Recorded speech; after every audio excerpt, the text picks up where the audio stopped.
বৃহস্পতিবার নজিরবিহীন ঘটনার সাক্ষী থেকেছে রাজ্য বিধানসভা।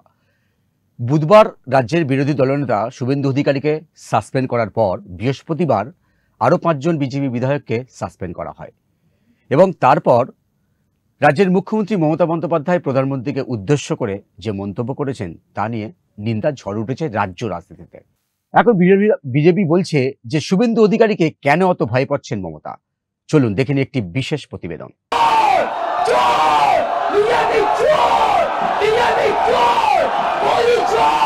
খালা মমতা একা বলবে, বিরোধী দলনেতাকে বাইরে রাখবে। বাঙালি হেনস্থানী অধিবেশনে কার্যত বিজেপি বিধায়করা হেনস্থা হলেন বলে অভিযোগ। বৃহস্পতিবার রাজ্য বিধানসভায় নজিরবিহীন ঘটনার সাক্ষী থাকলো রাজ্যবাসী। বিধানসভায় মুখ্যমন্ত্রীর বক্তব্যের সময় ঘটল রাজ্যের আইনসভার নিন্দনীয় ঘটনা। তখন বিধানসভা জুড়ে তুলকালাম কাণ্ড। বিজেপি বিধায়কদের বিক্ষোভ, কাগজ ছেঁড়া, স্পিকারের সাসপেনশন, বিধানসভা নিরাপত্তা রক্ষীদের সঙ্গে বিজেপি বিধায়কদের ধস্তাধস্তি, মার্শাল দিয়ে রীতিমতো চ্যাংদোলা করে বার করানো। বিধানসভার ভিতরে প্রধানমন্ত্রীকে চোর চোর বলে স্লোগান মুখ্যমন্ত্রী মমতা বন্দ্যোপাধ্যায়ের।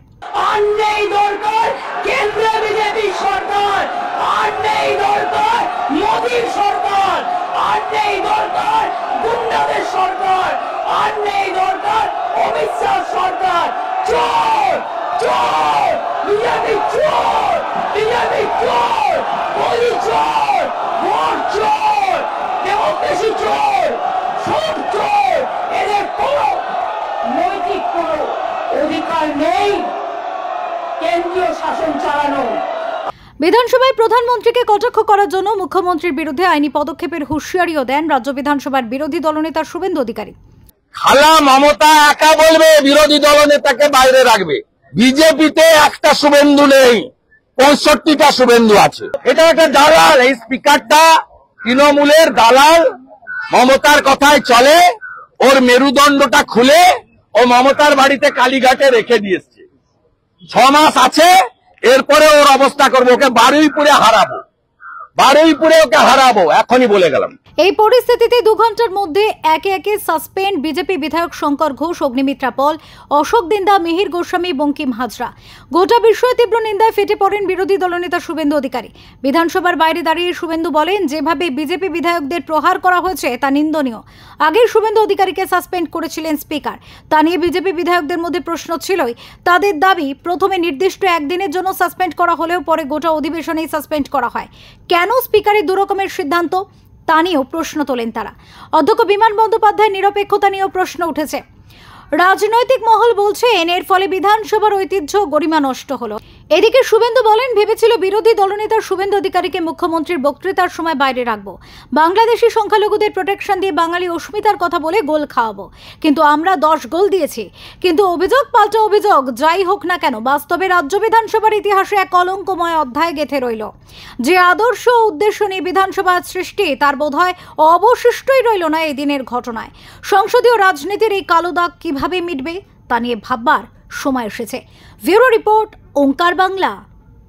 বৃহস্পতিবার বিধানসভার এই ঘটনাটাকে সাধারণ মানুষ কিভাবে নিচ্ছেন, চলুন তাদের সাথে কথা বলি, তাদের মত জানার চেষ্টা করি। ভারতবর্ষ জুড়ে এখন রাজনীতিটা তো আর রাজনীতির জায়গায় নেই, গোটা ভারতবর্ষটাকে বিছিয়ে দেওয়া হয়েছে।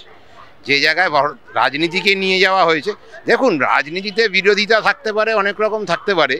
আমরা কেন্দ্রে অনেক রকম, আজকে আমার বয়স প্রায় 52-53 বছর বয়স, তো অনেক রকম রাজনীতি দেখেছি। ভারতবর্ষে অনেক রকম কেন্দ্রীয় সরকার এসছে, কিন্তু দেখুন যতই আমরা যুক্তরাষ্ট্রীয় কাঠামো বলি, আলটিমেটলি কেন্দ্রীয় সরকারের তরফ থেকেই সমস্ত কিছু পরিচালিত হয়।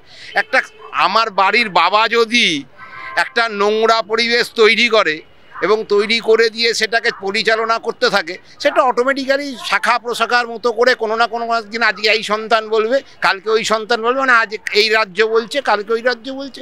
আপনি শুধু বাংলায় দাঁড়িয়ে বললে, বাংলায় তো হচ্ছে নিশ্চিতভাবে, আপনি যেটা বলছেন, আপনি সর্বত্র দেখুন। কেন হবে বলুন তো? আমার রাজ্যে যদি উন্নয়ন না হয় থাকে, নিশ্চিতভাবে ভাববেন না যে আমার পাশের রাজ্যটাকে তো খুব উন্নয়ন হয়নি। আজকে বিহারে বলুন, আজকে ইউপি বলুন, কোথায় হয়েছে আপনি বলুন না। না, সেটা সংসদে দাঁড়িয়ে তাকে জাল ডিগ্রি, তাকে তো আমাদের মুখ্যমন্ত্রীকে যদি কেউ বলে থাকে, সংসদে দাঁড়িয়ে যখন বলেছে, তখন যখন আমার সাংসদরা প্রতিবাদ করেছে, তখন তো তাদেরকে মার্শাল দিয়ে লাঠি মেরে টেনে হিচড়ে বার করে নেওয়া হয়েছে। ওই যে বললাম প্রথমেই আপনাকে, আপনি যে রাস্তা আপনাকে আয়নার সামনে দাঁড়িয়ে আপনি হাসলে আয়নাও হাসবে। আপনি এই রাস্তা দেখাচ্ছেন, তাই আপনি বারবার আমি আপনাকে ইট দিয়ে মারবো, আপনি তো একবার প্রত্যাঘাত করবেনই, তো সেটাই হয়েছে। ওকে চোর বলছে, ওকে চোর বলছে, কখনোই উচিত নয়। একদম অবশ্যই হচ্ছে, মানে রাজনীতির যে নোংরা জায়গায় চলে গেছে, মানে অ্যাকচুয়ালি আগে আমরা মানে পরিহাস করতাম এই বিহার উড়িষ্যা হেনাটানা এগুলো নিয়ে, এখন তারা পশ্চিমবঙ্গকে পরিহাস করছে এই নোংরা রাজনীতির জন্যে। মানে এটা যে কত বড় পশ্চিমবঙ্গবাসী হিসেবে লজ্জার, মানে অন্যান্য স্টেটে এটা মানে বলার মতো কিছু নেই। আর রাজনীতি অবশ্যই হচ্ছে, অবশ্যই হচ্ছে। নীতিটা কি আছে যে রাজনীতি বলবে এখানে? না, পাগলামি হচ্ছে এটা পুরো। রাজনীতি তো আর হচ্ছে কোথায়? রাজনীতির জায়গায়, তার জায়গায় পলিটিক্সটা সব জায়গায় খোপে খোপে ঢুকে পড়েছে একদম। এইটা হ্যাঁ হচ্ছে একদম। হ্যাঁ চোর বলছে, রাজনীতিটা ঠিক সুন্দরভাবে রাজনীতি হচ্ছে না। বিধানসভার ভিতরেও একে অপরের বিরুদ্ধে গালাগালি দিচ্ছে, হ্যাঁ একদম ঐতিহ্য নষ্ট হচ্ছে, একদম 100%। বিধানসভা ঐতিহ্য গরিমা বাঁচানো, গরিমা একদম, হ্যাঁ আগে এরকম ছিল না, এইটা নিয়ে এটাই দেখতে পাচ্ছি। রাজনীতির মধ্যে অনেক কিছু, অনেক নেতারা যারা মানে কি বলবো, যারা একটা প্রতিশ্রুতিবদ্ধ হয় যে এটা করবো ওটা করবো, কিন্তু ভবিষ্যৎ দেখা যায় সেটা করে না। এবার ব্যাপারটা কি হচ্ছে যে মানে বিজেপি বলুন আর তৃণমূল বলুন, প্রত্যেকটা পার্টি তার নিজের জায়গাটা দেখবে এবং প্রত্যেকে একে অপরের মধ্যে দোষারোপ করবে। সাধারণ মানুষের মধ্যে কী উপকার হচ্ছে সেটা তো আমরা বলতে পারবো না। এবার যেটা মোটামুটি যে যারা ভালো একটা চিন্তা ভাবনা করে মানে কাজ করছে তাদের মানে ব্যাপারগুলোই ভাবতে হবে, বুঝতে হবে। আমি বলছি বিধানসভার যে গরিমা, এটা তো গৌরব আছে আমাদের বিধানসভার, সে গরিমাটা নষ্ট হচ্ছে না? প্রত্যেক দলের তো উচিত সেটা নষ্ট না। হ্যাঁ সেটা তো একটু হলেও সেটা মানে নষ্ট হচ্ছে অবশ্যই। এটা তো সাধারণ মানুষ যখন দেখছে টিভিতে নিউজে, এটা প্রত্যেকটা মানুষই জানে, অবগত তারা এইভাবে। কিন্তু এখানে কি করা আছে? আমাদের তো কিছু করার নেই, আমরা শুধু দেখবো দর্শকই। হ্যাঁ এই হচ্ছে ব্যাপার। তবে মানুষকে সিদ্ধান্ত নিতে হবে, ভোটে আগামী ভোট মানে কাকে দেবে, কীভাবে দেবে, সেটা মানুষকে সিদ্ধান্ত নিতে হবে, সেটা ব্যক্তিগত ব্যাপার। প্রথমত বলি, আমি A1 সিটিজেন, কিন্তু I am not a citizen of India. ওই যে বললাম আপনাকে একটা কথা, I am A1 citizen but not a citizen of India. এই একটাই কথা, একদম একদম সুন্দরভাবে বলে দিলাম। হ্যাঁ আক্ষেপ মানে কি, যে সত্যি কথা বলতে কি, যে কাজের মধ্যে ইনভলভ না, ওই কাজের বাইরে কিছু ভাবি না। একদম, সেটা আমার চোখের সামনে দেখতে পেয়েছি, যে রাজনৈতিক দলই করেছে কিনা সবাই দেখতে পেয়েছে। এবং সব থেকে যেটা বড় কথা হচ্ছে, এটা বিধানসভার অন্দরে এই যে ঘটনাগুলো যে ঘটছে, সেটা তো দৃষ্টিকটু, লজ্জার, রাজ্যের লজ্জার, দেশবাসীর লজ্জার। কারণ একটা বিধানসভার অন্দরে যে এই ঘটনাটা ঘটছে, আমরা বাচ্চাদের কাছে কী রাখছি? আমার কাছে জনসমাজের কাছে আমার এটাই আবেদন যে এই রুখে দাঁড়াতে হবে। এটা অনৈতিক। এরকম আমরা আজ পর্যন্ত পড়াশোনার মধ্যেও দেখিনি। বিধানসভা মানে একটা অন্যরকম ব্যাপার, আজকে সেখানে গুন্ডাদের মতন মারপিট হচ্ছে, খুবই বাজে, দৃষ্টিকটু, ধিক্কার। এখন যা অবস্থা আছে, পাবলিকরা এত চোট খাচ্ছে, কেউ কিছু বলতে পারছে না ভয়তে। এরকম ভয় আছে কি বাংলাতে, এরকম ভয় বসিয়ে রেখেছে ভিতর থেকে, সব চাইছে কি বিজেপি আসুক। কিন্তু এখনকার যা পজিশন, গরিব মানুষরা ঠিক মতন খেতে পাচ্ছে না, ঠিক মতন বলতেও পারছে না। তা আমি একটাই জিনিস বলবো, পরিবর্তন হওয়া উচিত। সব দেশেই পরিবর্তন হয়, সব সিটিই পরিবর্তন হয়, বিহারও পরিবর্তন হয়, ইউপিও পরিবর্তন হয়, এখনও এখানে ওয়েস্ট বেঙ্গলও পরিবর্তন হওয়া উচিত। আমি একটাই জিনিস বলবো, পরিবর্তন হলেই লোক নতুন জিনিস জানতে পারবে, নতুন জিনিস করতে পারবে, ভালো মতন জিতে পারবে, ভালো মতন খেতেই পারবে, এইটুকুই বলবো। আর এখন যা গরিবের অবস্থা, বলতে পারছে না ওরা কিভাবে খেতে পাচ্ছে না, পেটে খিদে আছে কিন্তু বলছে না, সে বিষয়টা আমরা আসছি। কিন্তু বিধানসভায় যে গরিমাটা নষ্ট হচ্ছে না, এটা বিধানসভা গরিবতা নষ্ট তো নিশ্চয়ই হচ্ছে। কেন কি দেখুন, একটা উচ্চ অধিকারী হোক অথবা উচ্চ পদ অধিকারী হোক, তার সম্মান করা উচিত, 100% উচিত। যেহেতু আমাদের প্রধানমন্ত্রী আছেন, যাই হোক পার্টি পলিটিক্স আলাদা জিনিস আছে, কিন্তু গরিমাটা আলাদা জিনিস। গরিমা সবসময় রাখা উচিত। গরিমা আপনি আমার থেকে বড় একটা ছেলে, একটা বাবা ছেলে হোক, ছেলেকে বাবাকে মান সম্মান রাখা উচিত, 100% উচিত। তো ছেলে বাবা যদি না হয়, তাহলে একটা লেভেলের লোক হবে না। একটা লেভেলের লোক মানে ছেলে বাবা, ছেলে মিন ছেলে, বাবা মিন্স বাবা। আমি এটাই বলবো কি সবসময় ভদ্রতা রেখে আমাদের প্রধানমন্ত্রী যা আছে সবসময় ওনাকে মান সম্মান করুন। আমাদের প্রধানমন্ত্রী আছে, যেহেতু আমরা একটাই বলবো, ছোট থেকে নিয়ে বড় লোক সবাই আমাদের প্রধানমন্ত্রীকে মান সম্মান করুন, এটুকু বলবো। তবে এটা কাম্য নয়, এটা কাম্য নয়, ঠিক আছে। আরো দায়িত্ব, হ্যাঁ, আরো দায়িত্বশীল ভূমিকা পালন করা উচিত বিধায়কদের, ঠিক আছে, যাতে পশ্চিমবঙ্গের আরো উন্নয়ন হয় এবং ভালোভাবে সাধারণ মানুষের জীবনযাত্রা আরো যাতে সহজ সরল হয়, এবং এটাই কাম্য আর কি বিধায়কদের কাছে। সব হ্যাঁ, সেটা মনে হচ্ছে রাজনীতি একটু বেশিই গেছে। রাজনীতি নোংরা হয়নি, রাজনীতির জায়গায় রয়েছে। আমরা যে মানুষ, আমাদের মানসিকতার পরিবর্তন হয়েছে বলে আজ আমরা এখানে আছি। যদি আমরা সঠিকভাবে সহৃদয় হই, আমাদের মধ্যে যদি সমদর্শী চিন্তাভাবনা থাকে, সবাই আগে যেমন ছিলাম সবাই একসঙ্গে মিলেমিশে থাকবো, এই মানসিকতা থাকে, দেখবেন আবার সব ঠিক হয়ে যাবে। এক কথা বলি, কালকের বিধানসভার ভিতরে বিজেপি বিধায়কদের টেনে হিঁচড়ে বের করে দেওয়া হলো, 3 জন অসুস্থ হয়ে গেল। রাজ্যের খোদ মুখ্যমন্ত্রী প্রধানমন্ত্রীকে চোর বলছে। এটা যদি কোনো জনসভায় বলতো কোনো আপত্তি ছিল না, কিন্তু বিধানসভার ভিতরে বিধানসভার গরিমা নষ্ট হলো। এটা ভয়ঙ্করভাবে গরিমা নষ্ট হয়েছে। একজন মুখ্যমন্ত্রী কাল যখন ওভাবে বিধানসভার ভিতরে যেভাবে আচরণ করছিলেন, মানে কোনো মুখ্যমন্ত্রী মনে হচ্ছিল, মনে হয় যেন পাড়ায় কলতলার কেউ ঝগড়া করছে। এটা ভেরি ব্যাড। এটা একটা উনি তো খুব সুন্দর বাংলা বলছিলেন যে এগুলো নষ্ট হয়ে যাবে, এটা করা উচিত হয়নি। আমরা এখান থেকে সম্ভবত 2014 সালে দেখেছি লোকসভায় উনি এক কাগজের তোড়া পুরো স্পিকারের মুখে ছুড়ে দিয়েছেন। আজ উনি কাগজপত্রটা নিয়ে বলছেন। একটু চিন্তা ভাবনা করলে আপনারা দেখবেন এটা আস্তে আস্তে যা দিন হচ্ছে, কোথায় যাব আমরা জানি না। তবে মুখ্যমন্ত্রী যেটা করেছেন, একজন মুখ্যমন্ত্রী হিসেবে তার আরও বাংলার লজ্জা, তার আরও শালীনতা বোধ, আরও একটু দেওয়া উচিত, লাগাম দেওয়া উচিত কথাবার্তা। নমস্কার, ওঙ্কার বাংলায় আপনাদের স্বাগত। আমি আপনাদের সঙ্গে বিশ্বজিৎ। আর আজকের বাংলা রাজনীতি অনুষ্ঠানে আমরা একটু আলোচনা করতে চাইছি যে রাজ্যের বিধানসভায় হলোটা কি।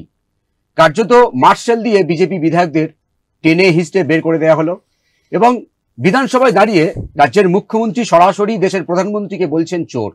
এর কি বলা যায়? ঠিক এই বিষয়টা নিয়ে আলোচনা করব আমরা। এই মুহূর্তে আমার সঙ্গে রয়েছেন বিখ্যাত সাংবাদিক ও রাজনৈতিক বিশ্লেষক অর্কপ্রভু সরকার। দাদা, আপনাকে ওঙ্কারের স্বাগত। কালকের যে ঘটনাটা ঘটলো কার্যত নজিরবিহীন বলা যায়। বিধানসভায় দাঁড়িয়ে দেশের প্রধানমন্ত্রীকে চোর বলছেন মুখ্যমন্ত্রী। যে বিষয় নিয়ে বিধানসভার এই বিশেষ অধিবেশন ডাকা হয়েছিল, বাঙালিদের নিগ্রহ, বাংলা ভাষার উপর আক্রমণ বা ভাষা সন্ত্রাস, সেই নিয়ে তো কোনো সদর্থক আলোচনাই হলো না। তৃণমূল মোদি চোর, অমিত শাহ চোর, মোদি চোর, গদি চোর এইসব বললো। বিজেপি পাল্টা স্লোগান দিল। শঙ্কর ঘোষ নিজের আসনে শুয়ে পড়লেন, 5 জন বিধায়ককে সাসপেন্ড করা হলো। শাসক দলের বিধায়করা, মন্ত্রীরা ওয়েলে নেমে পড়ে স্লোগান দিলেন, মুখ্যমন্ত্রী স্লোগান দিতে উৎসাহিত করলেন। যেটা হওয়ার কথা ছিল সেটা হলো না, এবং মুখ্যমন্ত্রী তার ভাষণে যা বললেন, যে কথা অহরহ তিনি বাইরে বলেন, জনসভায় বলেন, নতুন কোনো কথা বলেননি। এবং বিজেপির স্লোগান কার্যত ধার করে তৃণমূল স্লোগান দিয়েছে। আসলে এটা তো কোনো বিষয় নয়, বাঙালিও আক্রান্ত নয়, বাংলা ভাষাও আক্রান্ত নয়। জোর করে একটা টেমপ্লেট তৈরি করতে চাইছে, সেটা মানুষ নিচ্ছে না, সেটা তৃণমূল বুঝছে, কিন্তু মরিয়া হয়ে এটাকে একটা করার চেষ্টা করছে। এবং মুখ্যমন্ত্রী প্রথমবার এরকম চ্যালেঞ্জের মুখে পড়েছেন বিধানসভায়। শুভেন্দু অধিকারী ছিলেন না, অন্য বিধায়করা যেরকম আক্রমণাত্মক ভূমিকায় কালকে ছিলেন, মুখ্যমন্ত্রীর এক্সপেক্ট করেননি। তিনি ভেবেছিলেন যে একটু হল্লা টল্লা হবে, তিনি নির্বিঘ্নে বলতে পারবেন, কিন্তু প্রতি পদে পদে তাকে বাধা দেওয়া হবে এটা তিনি এক্সপেক্ট করেননি। সেই জন্য মেজাজ হারিয়েছেন। মেজাজ হারিয়ে মুখে যা আসে তাই বলেন। আর কাগজ ছোড়ার ব্যাপারে তিনি বলেছেন এগুলো ঠিক নয়। এই সংসদেই ওনার সাংসদরা কাগজ ছড়েছিল, বিলের কপি ছেড়ে দিয়েছিল। তো মুখ্যমন্ত্রী বলার জন্য এগুলো বলেন, উনি জানেন তার দলের সাংসদ বিধায়করা একই কাজে যুক্ত থাকেন। এই তৃণমূলের বিধায়করাই বোধহয় সেই 2006 সালেই তো বিধানসভা ভাঙচুর করেছিল। ওনাদের মুখে এইসব শিষ্টাচার ন্যায় নীতির কথা মানায় না। আপনাকে একটা বিষয় জানতে চাইবো যে শুভেন্দু অধিকারীকে আগের দিন সাসপেন্ড করা হলো, তাহলে কি কোথাও মমতা বন্দ্যোপাধ্যায় যাতে ভালোভাবে বলতে পারেন সেজন্য কি কৌশলে ওনাকে সাসপেন্ড করা হলো? হ্যাঁ, হতে পারে। শুভেন্দুর প্রেজেন্স মুখ্যমন্ত্রীর বিড়ম্বনা বাড়ায়, তিনি একতরফা বলে যাবেন এটাই চেয়েছিলেন। আরো এক্সপেক্ট করেছিলেন বিজেপির সদস্যরা ওয়াকআউট করবে, সেটা করেনি তারা স্লোগান দিয়ে গেছেন। তাই এরকম চ্যালেঞ্জের মুখে মুখ্যমন্ত্রী অতীতে কখনো 14 বছর বিধানসভার মুখে পড়েনি, ভিতরে পড়েনি। এটা দৃশ্যতই তাকে বিচলিত এবং উদ্বিগ্ন লেগেছে। যে এটা তার কল্পনার অতীত ছিল যে এইভাবে প্রতিবাদ হবে বিধানসভার ভিতরে। একটা প্রশ্ন আসে, তাহলে কি শুভেন্দু অধিকারীকে কোথাও ভয় পাচ্ছে রাজ্যের শাসক দল বা মমতা বন্দ্যোপাধ্যায়? শুভেন্দু অধিকারী দীর্ঘদিন তৃণমূলে ছিলেন, এমপি হয়েছিলেন, মন্ত্রী হয়েছিলেন, তৃণমূলের হিনস অ্যান্ড আউটস জানেন। তৃণমূলের অনেকে তার সঙ্গে যোগাযোগ রাখেন, আমলারা যোগাযোগ রাখেন। শুভেন্দু অধিকারী মমতা মন্ত্রীদের অনেকে জানার আগেই সরকারি খবর পেয়ে যান, নথি পেয়ে যান। এবং শুভেন্দু অধিকারী বিধানসভায় থাকলে মমতা বন্দ্যোপাধ্যায়কে নন্দীগ্রামে হারার জন্য কোটা দিতেন, সেটা মুখ্যমন্ত্রীর মোটেই ভালো লাগে না। সেজন্য শুভেন্দুকে তো প্রায় প্রতিটা অধিবেশনেই সাসপেন্ড করা হয়, তার বিরুদ্ধে বহু এফআইআর করা হয়েছে, হাইকোর্ট থেকে রক্ষা কবচ আছে। মমতা বন্দ্যোপাধ্যায় নন্দীগ্রামের পরাজয়টা মেনে নিতে পারেননি। শুভেন্দুকে চেষ্টা করেছেন কিভাবে শুভেন্দুকে হেনস্থা করা যায়, কিন্তু সেটাতেও তিনি ব্যর্থ হয়েছেন। তাই শুভেন্দুর প্রেজেন্স বিধানসভার ভিতর তিনি থাকাকালীন থাকুক, এটা সম্ভবত মুখ্যমন্ত্রী চান না। এবং সেই জন্যই যা হওয়ার তাই হয়েছে। অধ্যক্ষ তার সিদ্ধান্ত নিয়েছেন। অধ্যক্ষর ভূমিকাও ভবিষ্যতে প্রশ্নচিহ্নের মুখে পড়বে। আমি ঠিক এই প্রশ্নটা আসতে চাচ্ছিলাম। বিজেপি বারবার অভিযোগ করছে যে বিমান বন্দ্যোপাধ্যায় অধ্যক্ষ, তিনি নিরপেক্ষতা অবলম্বন করা উচিত সেটা তিনি করছেন না। অধ্যক্ষ তো বিধানসভার সর্বময় কর্তা, তিনি ভদ্রলোক মানুষ, তিনি অসংসদীয় আচরণ সমর্থন করেন না। শাসক দলের বিধায়কদেরও অনুপস্থিতির জন্য ভৎসনা করেছেন, বিরোধীদেরও করেছেন। কিন্তু মুখ্যমন্ত্রীর ইচ্ছাকেই তিনি সবসময় মান্যতা দেন। অনেক ক্ষেত্রে তা থেকে বিতর্কের জন্ম হয়, কিন্তু আমার মনে হয় যে মুখ্যমন্ত্রীর ইচ্ছাটাই তার কাছে অগ্রাধিকার। সেখানে বিতর্ক হলেও সেটাকে তিনি খুব একটা আমল দেন না। আসলে বিমানবাবুকে অধ্যক্ষ করেছেন তো মুখ্যমন্ত্রী, তাই বিমানবাবুর স্বভাবতই একটা কৃতজ্ঞতা বোধ আছে মুখ্যমন্ত্রীর প্রতি, এবং সেই কৃতজ্ঞতা বোধের প্রকাশ এই বিগত 14 বছর ধরে আমরা দেখেছি বিধানসভায়। এটাকে বিরোধীরা যেভাবেই ব্যাখ্যা করতেই পারেন, সেটা তাদের গণতান্ত্রিক অধিকার। কিন্তু বিমান বন্দ্যোপাধ্যায় যে মুখ্যমন্ত্রীর প্রতি কৃতজ্ঞতা পাশে আবদ্ধ, সেটা গত 14 বছরে আমরা বারে বারে বুঝেছি। বিধানসভার ভিতরে মুখ্যমন্ত্রী প্রধানমন্ত্রীকে উদ্দেশ্য করে যে ভাষায় বললেন চোর চোর, এটা কি বলা যায়? কখনোই বলা যায় না, বলা যায় না। আসলেই বললাম না, মানে উনি এতটা চাপের মধ্যে ছিলেন, এতটা বাধা হবে তার বক্তৃতার সময়, তিনি আর নিজেকে ধরে রাখতে পারেননি, স্নায়ু নিয়ন্ত্রণে রাখতে পারেননি, তাই যা খুশি বলেছেন। আর উনি কালকে তার বক্তৃতায় যা বলেছেন তার মধ্যে তো খুব একটা সাসটেন্স ছিল না। বলেছেন ওগুলো স্ট্রিট কর্নারে মিটিংয়ে বলেন, বিধানসভার মধ্যে একই কথার পুনরাবৃত্তি করার তো কোনো মানে হয় না। উনি সেটা করলেন, উনিই জানেন কেন করলেন। একটা বিষয় আসি, আমরা এই মমতা বন্দ্যোপাধ্যায় যখন মুখ্যমন্ত্রী, আমরা শুভেন্দু অধিকারীকে দেখছি, কিন্তু তার আগে সূর্যকান্ত মিশ্র, আব্দুল মান্নারও বিরোধী দলনেতা ছিলেন। সে সময় কিন্তু আমরা বিধানসভার ভিতরে এবং বাইরে যে আক্রমণ, তো যেটা আমরা খুব একটা দেখিনি। মানে কোথাও কি শুভেন্দু অধিকারীর থেকে সূর্যকান্ত মিশ্র, আব্দুল মান্নার কোথাও একটা মৌলিক পার্থক্য রয়েছে? শুভেন্দু অধিকারী বয়সটাও অল্প, তৃণমূলের ভিতরের খবর রাখেন, তিনি মমতা বন্দ্যোপাধ্যায়ের ঘনিষ্ঠ ছিলেন। তৃণমূলের সবকিছুর খবর শুভেন্দুর নখদর্পণে, এটা শুভেন্দুর অ্যাডভান্টেজ। 77 জন বিধায়ক ছিল, এখন 65 জন আছে। সবাই অধিকাংশই প্রথমবারের বিধায়ক, তারা শুভেন্দুর নেতৃত্বকে মেনে নিয়েছেন এবং শুভেন্দু বিধানসভাটাকে খুব ভালোভাবে কাজে লাগাচ্ছেন, অন্য শুধু নওশাদ ছাড়া অন্য কোনো দলের বিধায়ক না থাকায়। আর সূর্যবাবু 2011 সালে বিরোধী দলনেতা হলেন, তার আগে তিনি মন্ত্রী ছিলেন, 34 বছর বামেদের সরকার ছিল। তারপরে হঠাৎ করে বিরোধী আসনে বসায় বামফ্রন্টের পক্ষে, তখন মমতা বন্দ্যোপাধ্যায় সমালোচনা করার কোনো বিষয়ই ছিল না, মানুষ এটা গ্রহণও করতো না। এবং সূর্যবাবু মন্ত্রী ছিলেন, বিরোধী দলনেতা হলেন, এই ট্রানজিশনটাও ওনার পক্ষে হজম করাটা খুব শক্ত। সেই জন্য তিনি পারেননি, কোনো মার্কই রাখতে পারেননি বিরোধী দলনেতা হিসাবে। তার পক্ষে সম্ভবও ছিল না। 34 বছরের একটা রেজিম চেঞ্জের পরে মমতা মুখ্যমন্ত্রী হয়েছেন, তখনই তার বিরোধিতায় সরব হলে পরে মানুষ ভালোভাবে নিত না। আর আব্দুল মান্নান চেষ্টা করেছেন, কিন্তু কংগ্রেসের পরিষদীয় দল থেকেই সমর্থন পাননি, তাকেও নিগ্রহের মুখে পড়তে হয়েছিল বিধানসভায়।